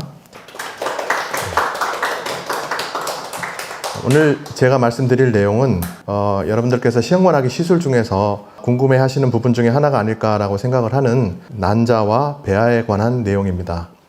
시작하기 전에 먼저 저희가 하는 일을 잠시 설명을 드리자면 저희는 공식적으로 임상배아연구원이라고 합니다. 그 임상배아연구원이 되기 위해서는 생물학이나 수의학, 발생학, 축산학 등의 관련 학과를 전공해야 하고요. 그러고 나서 대한배아전문가협의회라는 협의체에 등록을 하고 저희 병원과 같은 배아생성의료기관에서 최소 2년 이상의 실무 경력을 거쳐야지만이 그 자격을 얻을 수 있습니다. 저는 현재 27년째 임상배아연구원 업무를 수행을 하고 있습니다. 자, 지금 보시는 사진이 바로 사람의 배아 사진입니다. 보기에도 상태가 좀 양호해 보이는 그런 배아로 보이는데 여러분들께서는 이 배아를 보시면 혹시 어떤 생각이 드시는지요? 저희 임상배아연구원들은 날마다 현미경 통해서 이제 배아를 볼 때마다 항상 이제 똑같은 고민에 빠지고는 하는데 그 고민은 바로 가장 최상의 배아를 선택하는 것입니다. 어떤 배아를 선택해서 이식을 할지 아니면 어떤 배아를 선택해서 냉동 보관을 할지를 날마다 저희는 이렇게 고민을 거듭하고 있습니다. 그 선택과 결정이 바로 임신율과 직결되기 때문입니다. 그럼 오늘 본격적으로 오늘의 주제인 난자와 배아의 등급에 대해서 이야기를 풀어가 보도록 하겠습니다. 자, 한 커플이 시험관하기 시술을 위해서 병원을 방문을 합니다. 주치의를 만나서 상담 후에 시술을 결정하고 각종 검사 및 배란 유도 주사를 맞게 되고요. 자, 그리고 마침내 이제 난자 채취를 하는 날이 되어서 시술실에 입장을 하게 됩니다. 난자 채취에 들어가기 전에 먼저 초음파를 통해서 난보 상태를 쭉 확인을 하고요. 그리고 나서 채취바늘을 이용해서 난자 채취를 시작을 합니다. 자, 채취된 난자와 난포액은 지금 동그라미 쳐진 여기가 이제 시험관인데요. 따뜻하게 보온된 상태의 시험관에 고스란히 담아져서 배양실로 전달이 됩니다. 이 시험관을 전달받은 연구원은 시험관의 내용물을 배양 접시에다 부은 다음에 현미경을 통해서 과연 난자가 있는지, 난자의 상태는 어떤지 확인하고 선별하는 작업을 시작을 합니다. 여기서부터 저희 임상배아연구원의 업무가 시작됩니다. 자, 보시는 사진이 바로 채취가 끝난 난자들입니다. 자, 여기 솜사탕 형태로 보이는 이런 덩어리들이 바로 난자, 난구세포 복합체입니다. 자, 보시는 것들은 성숙 상태가 대체로 양호해 보이는 그런 난자, 난구세포 복합체로서 각각의 덩어리 내에 있는 진한 색깔의 작고 동그란 이런 것들이 바로 난자이고 그 주위를 둘러싸고 있는 것들이 바로 난구세포입니다. 이 난구세포의 역할들은 난자의 성숙을 돕고 난자를 보호하는 역할을 합니다. 자, 이 그림은 성숙 상태가 아주 양호하고 건강한 상태의 난자, 난구세포 복합체입니다. 글자 CR이라고 표기된 것은 코로나 라디에이터 셀이라고 하는 방사관 세포라고 하는 것인데 성숙 난자의 경우 왼쪽 사진에서 보시는 것처럼 방사관 세포의 퍼짐 정도가 마치 햇살이 퍼지는 것처럼 넓게 잘 퍼진 형태를 보이고요. 그 주변으로 여러 층의 난구세포들이 이렇게 쭉 둘러싸고 있습니다. 그리고 빨간 글씨 PB라고 되어 있는 것은 폴라바디 극체라고 하는 것인데요. 극체가 보인다는 것은 바로 난자가 성숙이 아주 잘 된 것을 의미를 합니다. 자, 방금 성숙 난자는 방사관 세포들의 퍼짐 상태가 좋고 극체가 생성되어 있다고 말씀드렸고요. 이 난구세포들을 제거를 했을 때의 성숙 난자의 모습을 살펴보면 하단의 사진에서 보시는 것처럼 자, 세포질의 표면이 아주 매끈하고 경계면이 또렷하게 보입니다.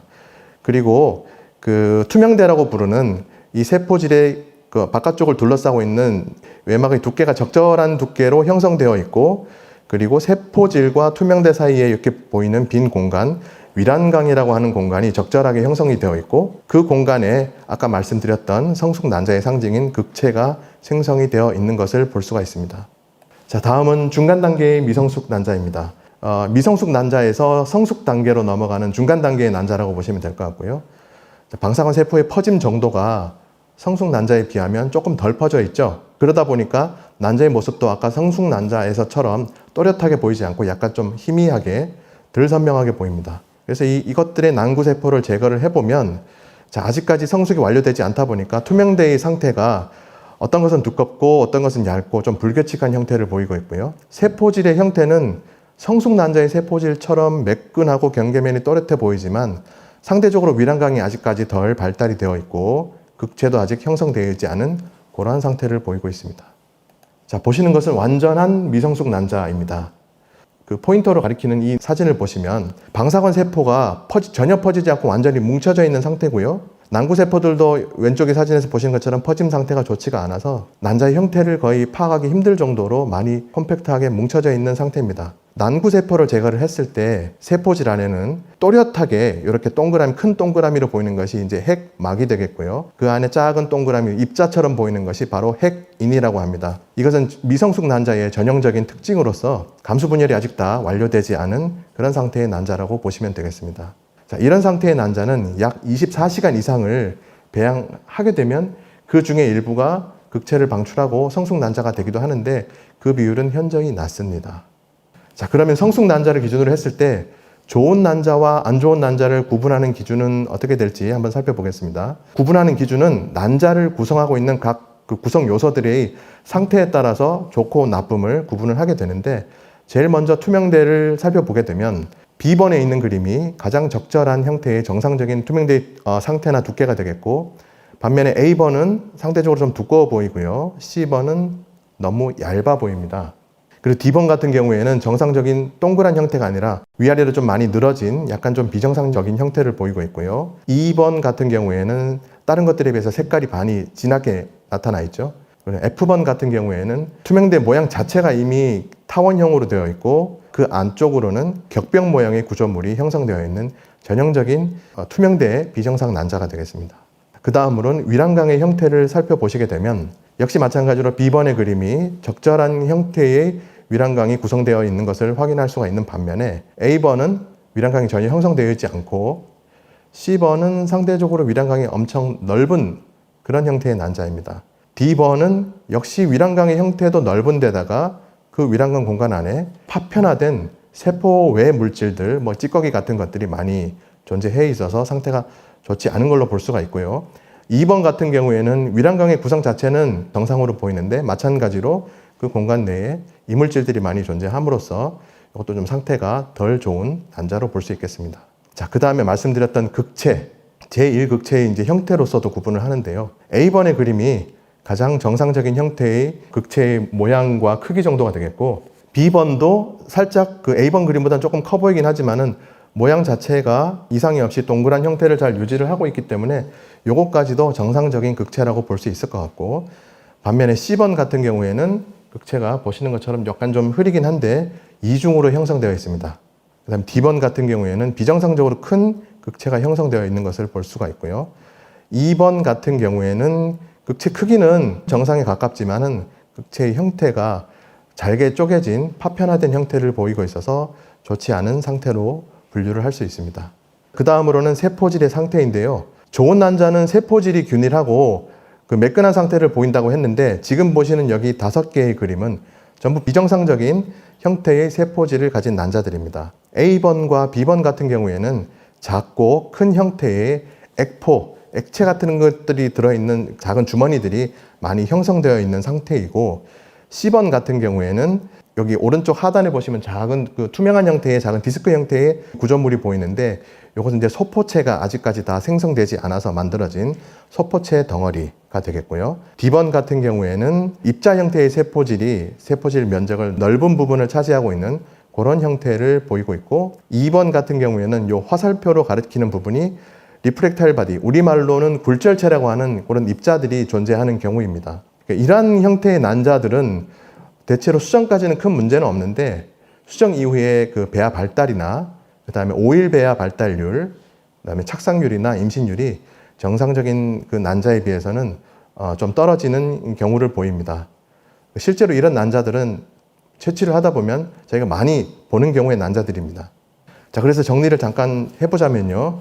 자, 난자와 난구세포의 복합체가 늘어지지 않고 컴팩트하고 선명할 때 발달 잠재력이 좋았다. 근데 이제 채취를 하다 보면 이제 난구세포에 혈액이 응고된 혈액 같은 것들이 묻어 나오는 경우가 있는데 그런 경우에는 난자의 질도 떨어지고 수정률이나 발달률도 저조했으며 그 오일 배아인 배반포 발달률도 많이 떨어지더라.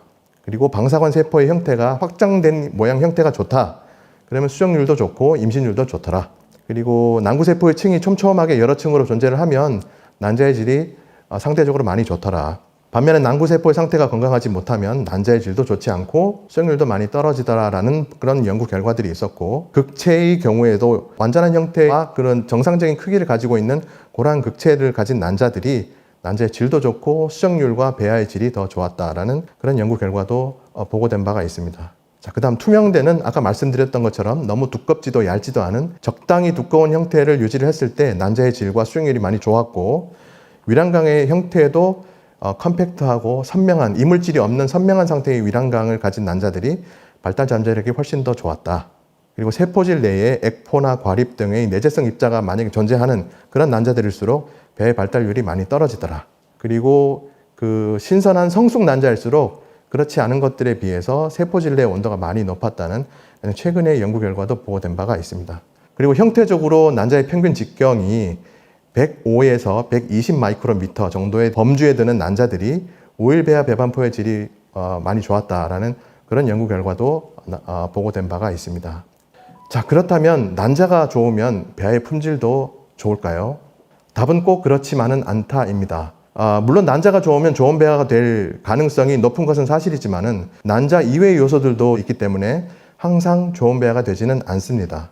반대로 좋지 않은 비정상 형태의 난자는 거의 대부분 좋은 배아로 발달을 하지 못합니다. 이것은 다시 말하자면 기본적으로 난자의 품질이 일정 수준 이상은 되어야지만이 양질의 배아로서 발달이 가능하다라는 의미입니다.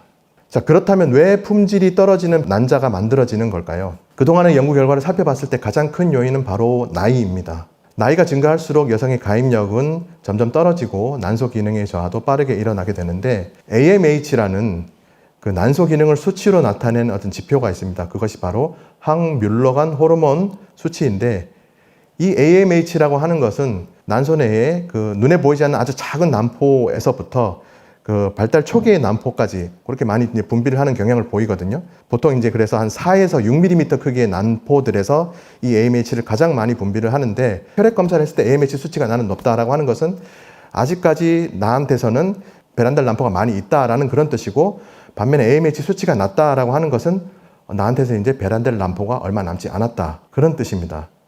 그래서 실제로 AMH가 낮은 환자분의 경우 채취되는 난자의 수도 극히 적고 품질 또한 떨어지는 경우가 많습니다. 그러다 보니 요즘 미혼 여성들 사이에는 미리 난자 냉동을 하시는 분들이 많이 늘고 있는 추세입니다. 자, 그 다음은 자궁내막증이 있는 경우입니다. 자궁내막증이 있으면 난자의 질이 많이 떨어집니다. 연구 결과에 따르면 그렇지 않은 대조군에 비해서 자궁내막증과 관련된 난임 환자에서 성숙 난자가 아닌 중간 단계의 미성숙 난자와 완전 미성숙 난자의 숫자가 통계적으로 유의하게 증가한 것으로 나타났고, 자궁내막증이 난자의 질과 난소의 기능에 나쁜 영향을 미치는 것으로 보고를 하고 있습니다. 자, 그 다음은 스트레스입니다. 스트레스가 만병의 근원이라고 하는데 난임에서도 마찬가지입니다. 사람이 스트레스를 받다 보면 우리 신체에서는 이를 방어하기 위해서 일정 농도의 코르티솔이라는 호르몬을 부신의 피질에서 분비를 하게 됩니다. 하지만 이런 스트레스 상황이 만성화가 되면 코르티솔 농도도 계속 증가하게 되는데요. 이 코르티솔 농도가 계속 증가하게 되면 오히려 우리 몸의 면역 체계가 이상해져서 약해져서 노화와 질병이 촉진이 됩니다. 더불어서 여성의 그 생식 기능에 있어서도 이 코르티솔의 농도가 증가하게 되면 난소 내에 그라눌러사 셀이라고 하는 과립막세포, 과립세포의 기능에 영향을 미쳐서 결과적으로는 여성 호르몬인 에스트라디올의 분비를 감소를 시킵니다. 이는 결과적으로 난자의 질을 감소시키는 원인이 되기도 하고요. 또한 우리가 스트레스를 받다 보면 이제 이런 것들을 해소하기 위해서 뭔가 부수적인 것들을 많이 찾지 않습니까? 뭐 음주를 한다든지 흡연을 한다든지 좀 더 뭐 기타 외거나 어떤 자극적인 걸 찾는다든지, 자, 그런 것들이 이제 반복되다 보면 우리 체내에는 ROS라고 하는 활성산소의 농도가 증가하게 됩니다. 활성산소의 농도가 증가하게 되면 우리 몸은 반드시 산화 스트레스를 받게 되는데요. 이 산화 스트레스가 바로 난소의 기능과 난자의 질에 아주 직접적으로 부정적인 영향을 미칩니다. 자, 이 산화 스트레스에 의해서 그 난포 내에서 배란을 기다리고 있는 난포나 심지어는 배란된 난자에까지도 세포의 자살을 유발하는 그런 효과를 이 산화 스트레스가 주고 있습니다.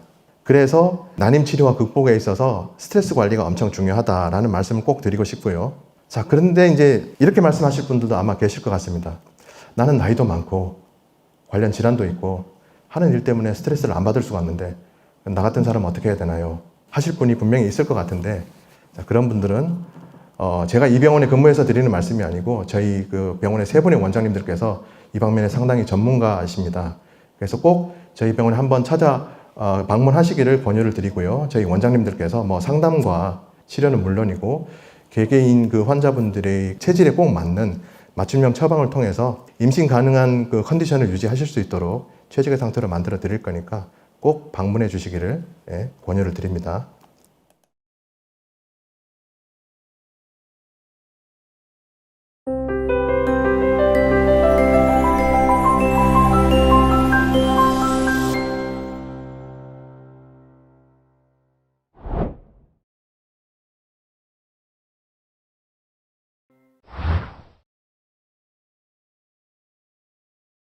자, 앞서 슬라이드에서 난자가 좋아도 그것이 꼭 좋은 배아가 되진 않는다라고 말씀을 드렸고요. 이유는 난자 외의 요소들도 있기 때문이다라고 말씀을 드렸습니다. 그 중에 가장 중요한 요소가 바로 지금 보시는 정자입니다. 정자가 배아 발달에 미치는 영향에 대해서 간략하게 설명을 드리자면 먼저 수정 단계부터 2일째까지의 초기 배아 발달에 있어서 이 성숙이 잘 된 난자는 성숙 상태에서 발달을 더 진행하지 않고 발달이 멈춘 상태인데요.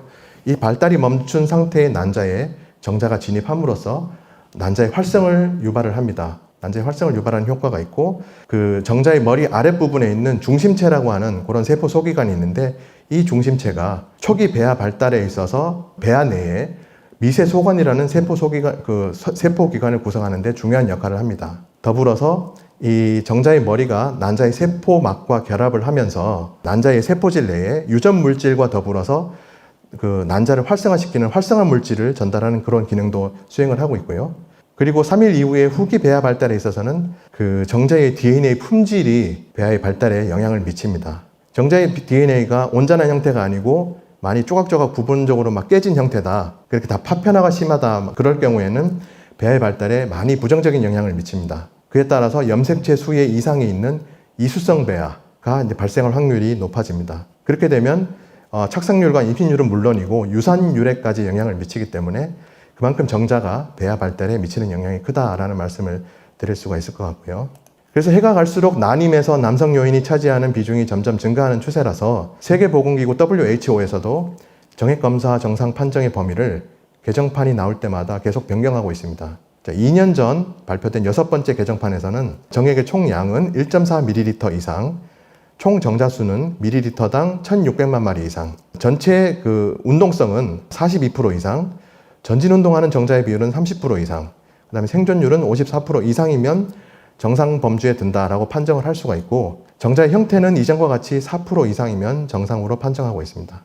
정자의 형태에 대해서 짧게 살펴보겠습니다. 위쪽 그림은 정상적인 정자의 형태이고 아래쪽 그림은 비정상적인 정자입니다. 정상의 경우 머리 모양이 보시는 것처럼 타원형이고요. 머리와 꼬리 사이에 그 중간체 부분이 흠결 없이 매끈하게 잘 구성되어 있는 그런 형태를 보이고, 그 머리 앞부분에 일정량의 하얗게 보이는 이 부분이 첨체라고 하는 부분인데 이 첨체 부분도 일정 부분 형성되어 있는 것이 보입니다. 반면에 아래쪽 비정상적인 형태의 정자를 보시게 되면 먼저 첫 번째 그림은 정자의 그 머리 모양이 타원형이 아니고 약간 길쭉하게 늘어진 상태죠.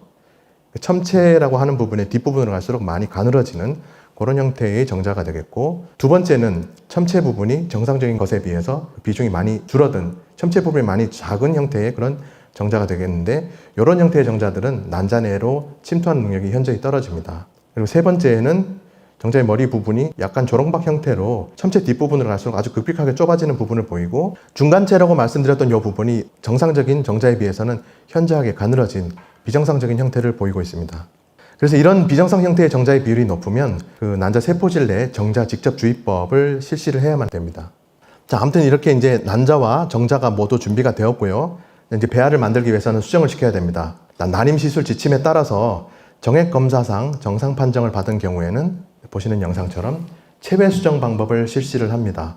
채취된 난자가 담겨 있는 배양 접시에 이제 처리를 끝낸 정자를 일정 농도로 넣어주는 방법이 되겠고요. 그러나 정액검사 결과상 이상이 있는 경우에는 체외 수정을 실시를 하지 못하고 지금 보시는 그 영상처럼 난자 세포질 내 정자 직접 주입법을 실시를 해야만 됩니다. 저런 형태로 정자를 한 마리씩 난자의 세포질 내에 깊숙이 넣어주는 그런 형태의 작업을 수행을 하는 것입니다. 자, 그러고 나서 약 16시간에서 18시간이 지난 다음날 아침에 수정 확인 작업을 실시를 합니다. 수정 확인 작업은 정상적으로 수정되었는지 여부는 세포질 내에 지금 그림에서 보시는 것처럼 2개의 전핵이라고 하는데요. 2개의 핵이 형성되어야지만이 정상적으로 수정된 배아라고 할 수 있겠습니다. 이 2개의 핵 중에 하나는 난자에서부터 유래를 한 것이고요. 하나는 정자에서부터 유래를 한 것. 그래서 반드시 2개의 전핵이 형성이 되어야지만이 정상적으로 수정이 된 것으로 판정을 합니다. 자, 왼쪽 그림은 투명대 부분에 정자 머리 같은 것들이 붙어 있는 형태로 보아서는 아마 체외 수정을 통해서 만들어진 그런 수정란 같고요. 오른쪽은 익시라고 하는 그 정자 직접 주입법을 통해서 만들어진 수정란이 되겠습니다.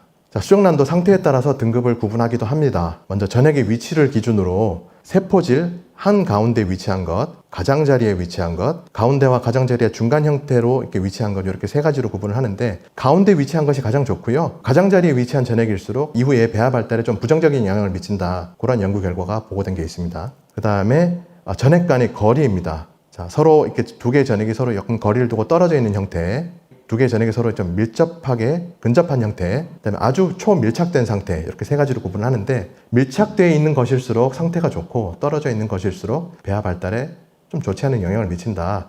그런 결과도 발표된 것이 있고요. 그 다음에 전핵의 그 방향성으로도 구분을 하는데, 자, 극체가 이렇게 보입니다. 극체의 방향에 따라서 전핵이 이렇게 수직으로 90도로 형성된 것, 일직선으로 형성된 것, 수직과 일직선의 중간 형태, 그 다음에 극체의 위치가 서로 다르게 있다 보니까 방향성을 알 수 없는 그런 4가지 형태로 구분을 하는데, 연구 결과에 따르면 극체에 대해서 일직선으로 형성된 이 수정란들이 배아 발달에 있어서 좋은 영향이 나타났다라는 그런 이제 연구 결과가 보고된 게 있습니다. 그 다음으로는 사이토플라즈믹 할로라고 하는, 지금 아랫부분 그림에 보시면 이렇게 세포질 가장자리에 하얗게 띠 모양의 현상이 되어 있는 게 보이시죠? 이것을 사이토플라즈믹 할로라고 하는, 그렇게 부르는데요. 이 현상은 수정이 일어나면서 세포질 내에 있던 그 어떤 미토콘드리아와 같은 그 미세 소기관들이 전핵이 형성되는 과정에 그 미세 소관에서 서로 끌어당겨집니다. 끌어당겨지면서 이제 저렇게 하얀 띠 같은 형태의 모양이 나타나게 되는데, 대개의 경우 한 60에서 70% 이상의 수정란에서는 사이토플라즈믹 할로라는 띠 모양 현상이 생깁니다. 그렇지만은 이렇게 생기지 않는 이런 그 수정란도 생기기도 하는데, 보고에 따르면 이런 그 할로 현상이 생기는 것들이 훨씬 더 유리하다 발달에, 그런 연구 결과도 있었습니다. 자, 그 다음에 2개의 큰 동그라미가 전핵이라고 말씀드렸고, 안쪽에 있는 작은 입자들이 핵인이라고 하는데, 핵인의 상태로도 등급을 구분하기도 합니다. 먼저 개수에 따라서요, 6개 미만인 경우 6개에서 14개까지, 그 다음에 14개 이상, 이렇게 3단계로 구분을 하는데, 핵인의 숫자가 14개 이상 좀 많은 경우가 배아 발달에 좋고, 6개 미만으로 핵인이 적으면은 배아 발달에 좋지 않다라는 이제 그런 결과도 보고된 바가 있고, 그 다음에 핵인의 특징이 어떤 것이냐면은 2개의 전핵, 큰 동그라미가 서로 만나는 이 경계면 부분에 서로 이제 그 아주 몰려서 배열을 하는 그런 경향을 보입니다. 이 핵인들이. 그래서 이제 그 핵인이 그 배열된 그 상태를 갖다가 놓고 저희가 이제 구분을 하기도 하는데, 먼저 약하게 비대칭적으로 서로 배열된 경우, 강하게 비대칭, 모양으로 봐서는 대칭 형태로 보이는데 핵인의 숫자가 서로 맞지 않습니다. 그래서 이제 강한 비대칭이라고 한 것이고, 약한 대칭, 강한 대칭, 강한 대칭 요 그림을 보시면 아주 그냥 완전히 이렇게 초밀착 상태로 배열된 것이 보이시죠? 이런 것들이 아주 좋은 그런 수정란으로 판정할 수가 있겠습니다.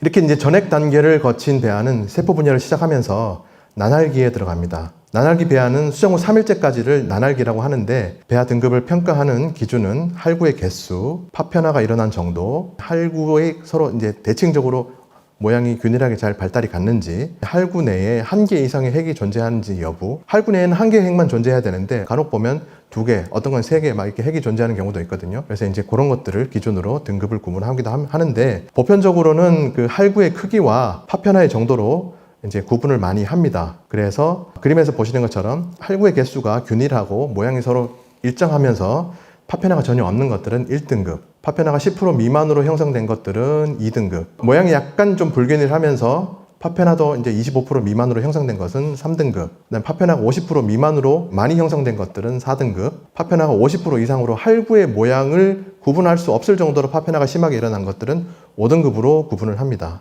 자, 할구도 마찬가지로 세포입니다. 세포지만 특징이 뭐냐면 증식을 하지 않습니다. 세포 증식을 하지 않고 오로지 분열만 합니다.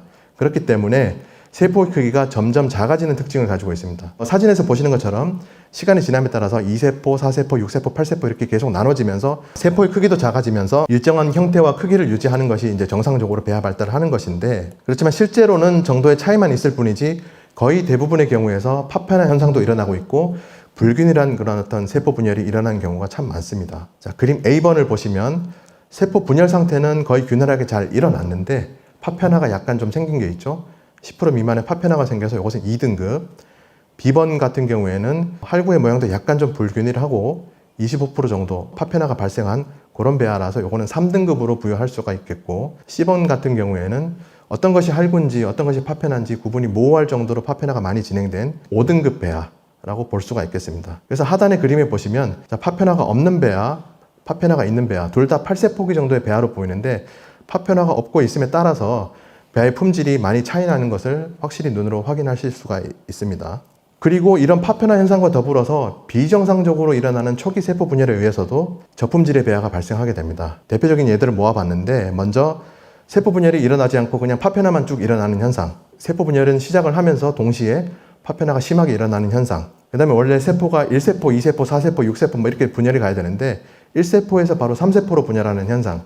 그 다음에 2세포로 갔다가 다시 1세포로 거꾸로 되돌아가는 현상. 불균일하게, 똑같은 크기가 아니고 불균일하게 세포 분열이 일어나는 현상. 할구의 크기만큼의 큰 파편화 현상이 일어나는 현상. 그 다음에 일부 세포 분열을 하긴 했지만 그 중에 일부의 할구들이 세포 분열을 더 이상 진행하지 않고 멈추면서 나머지 할구들만 분열하는 현상. 그 다음에 세포 분열이 일어나긴 하지만은 정상적으로 두 개가 딱 갈라지는 게 아니고 막 누가 반죽을 막 주무르듯이 막 뒤틀리면서 세포 분열이 일어나는 현상. 이런 것들도 마찬가지로 저품질 배아가 일어나는 원인이 되겠습니다. 그래서 지금부터는 이제 배아 사진을 보실 텐데요. 먼저 2일째 배아의 모습입니다. 이 시기에는 대체로 2세포에서 4세포기까지 이제 분열이 일어나게 되는데, 자, 상단 왼쪽부터 2세포기 1등급, 2세포기 2등급, 파편화가 좀 일어난 3등급 배아, 마찬가지로 오른쪽도 3세포기 2등급 배아, 자, 하단에 4세포기 1등급, 4세포기 2등급, 4세포기 2에서 3등급이라고 하는데 저희는 이 정도면 3등급을 부여를 합니다. 그 옆도 마찬가지로 4세포기 3등급, 그 옆은 파편화가 많이 진행된 4등급 배아. 자, 지금 이제 보시는 것은 3일째 배아의 모습입니다. 이 시기에는 6세포에서 최대 12세포까지 분열이 일어나기도 하는데, 자, 상단 왼쪽부터요. 6세포기 1등급 배아, 6세포기 1에서 2등급이라고 되어 있는데 저희는 요 정도면 2등급을 부여를 합니다. 그 옆은 6세포기 3등급 배아, 옆에도 마찬가지로 3등급, 아래쪽 왼쪽부터 4등급 배아, 그 옆은 7세포기 2등급, 7세포기 2에서 3등급 배아, 이렇게 구분 지을 수 있습니다. 이것도 마찬가지로 3일째 배아입니다. 상단 왼쪽부터요. 8세포기 1등급. 형태적으로 약간 좀 왼쪽 사진에 비하면 약간 좀 이상해 보이긴 하지만 할구의 상태가 균일하게 분열이 되어 있고 파편화가 전혀 없고 단지 위란강이 좀 넓다 보니까 좀 엉성하게 보일 수도 있는데 이것도 마찬가지로 1등급 배아입니다. 그 옆은 8세포기 2등급, 그 옆은 3등급, 아래쪽 왼쪽 그림도 마찬가지로 3등급 배아, 그 옆은 4등급, 그 옆에는 9세포기 1등급 배아, 그 옆은 12세포기 1등급 배아. 이렇게 이제 구분을 할 수가 있고, 자, 3일 배아의 이식에나 3일 배아를 동결하는 경우에는 가급적 8세포기 이상의 우수한 배아를 선별해서 실시하도록 저희가 권고를 드리고 있습니다. 자, 그 다음 4일째 배아입니다. 4일째 배아의 형태는 3일째 배아와는 조금 다르게 할구의 구분이 사라지고 서로 뭉쳐지는 그러한 특징을 가집니다. 그 배아의 형태가 뽕나무 열매 오디 아시죠? 뽕나무 열매 오디랑 닮았다고 해서 뽕나무 상자에 열매 실자를 써서 상실배라고도 부르기도 합니다. 그래서 그림 A를 보시면, 자, 이건 1등급의 상실계 배아로 보이는데 이제 막 할구들이 서로 뭉쳐지기 시작하는 단계, 뭉치기 시작하는 단계로 보이고요. B번 그림은 이제 뭉침 상태가 끝난, 완료된 그런 상태의 상실계 배아, 이것도 마찬가지로 1등급입니다. 파편화된 것이 전혀 없고 같이 뭉쳐지는데 합류하지 못한 할구들도 전혀 없이 깔끔하게 잘 뭉침 현상이 잘 일어났고 그 세포질의 표면에 각각의 할구들의 핵이 많이 분포되어 있는 것이 보입니다. C번도 마찬가지로 1등급의 상실배 배아로서 여기서 다시 할구들의 형태가 없어졌다가 다시 할구들의 경계면이 보이기 시작하죠. 그러면서 그 A번 그림과는 다르게 할구의 숫자가 많이 증가된 것이 보입니다. 그리고 세포질 표면을 자세히 보시면 가운데 부분에 틈이 생기면서 공간이 생기기 시작한 걸로 봐서는 요거는 이제 상실배에서 5일 배아로 넘어가는 초기 단계가 아닌가 그렇게 보여지는 배아로 보이고요. 그 다음에 B번 그림은 2등급의 상실배 배아로서 전체 할구 사이즈의 약 70% 정도가 뭉침 현상이 나타났지만 일부 파편화된 것들도 이렇게 보이고 그 다음에 뭉쳐지지 못하고 남아있는 할구들도 이렇게 보여서 이런 것들은 2등급으로 구분을 할 수가 있습니다. 그리고 2번 그림은 할구들이 뭉치고는 있지만은 B번과 D번처럼 좀 일정한 그런 균일한 형태를 보이는 것이 아니고 불규칙적인 형태를 보여서 이런 것들은 3등급으로 구분을 할 수가 있습니다. 자, 다음으로는 우리가 흔히 오일배아로 부르는 포배기 배아에 대해서 알아보겠습니다. 포배기 배아는 아까 그 상실배 배아 그림 C번에서 보신 것처럼 할구의 표면에 상실배 배아 할구 표면에 층이 생기면서 틈 사이로 액체가 차오르면서 공간이 점점 확장되는 형태를 그런 특징을 보이는 것이 바로 포배기 배아라고 합니다. 네, 그러면서 배아를 싸고 있는 투명대도 그 내부 공간이 확장됨에 따라서 투명대도 점점 얇아지면서 이제 부화를 준비를 하게 되는 것이죠. 포배기 배아에서는 배아를 구성하는 세포가 다시 두 가지로 나눠집니다. 하나는 여기 표에 보시는 것처럼 ICM이라고 부르는 내부세포 덩어리, 다른 하나는 TE, 트로펙토돔이라고 하는 영양외배엽 세포, 두 가지 형태의 세포로 구분이 되고요. 이들 두 가지 세포의 상태와 모양에 따라서 포배기 배아의 등급을 결정지을 수 있습니다. 그래서 자, 포배기 배아의 등급은 지금 이제 표가 3개가 있는데요. 먼저 확장 정도에 따라서 1에서 6등급으로 구분을 합니다. 3 이상의 숫자가 높을수록 상태가 좋은 것으로 판단할 수가 있고, 그 다음으로는 이제 내부세포 덩어리와 영양외배엽의 상태에 따라서 A, B, C 등급으로 나누는데 A가 가장 좋은 등급이고 B, C로 갈수록 품질이 떨어진다고 보시면 되겠습니다.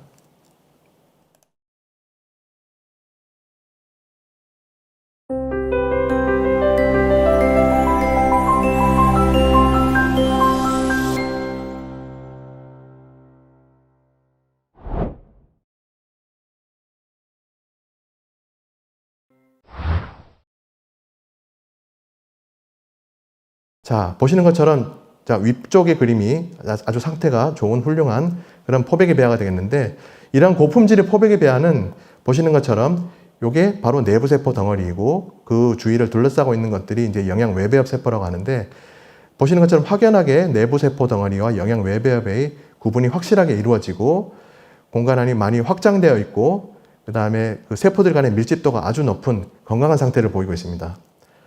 반면에 아래쪽이 약간 좀 저품질의 그런 포배기 배아가 되겠는데, 자, 그림 A번처럼 영양외배엽의 상태가 많이 저조하거나 B번 그림처럼 위쪽 그림과는 다르게 내부세포 덩어리 존재가 거의 보이지 않는 그런 형태, 아니면 C번처럼 셀들의 구분은, 그 세포들의 구분은 할 수가 있는 상태지만 확장이 전혀 되지 않아서 발달 상태가 저조한 그런 배아의 특징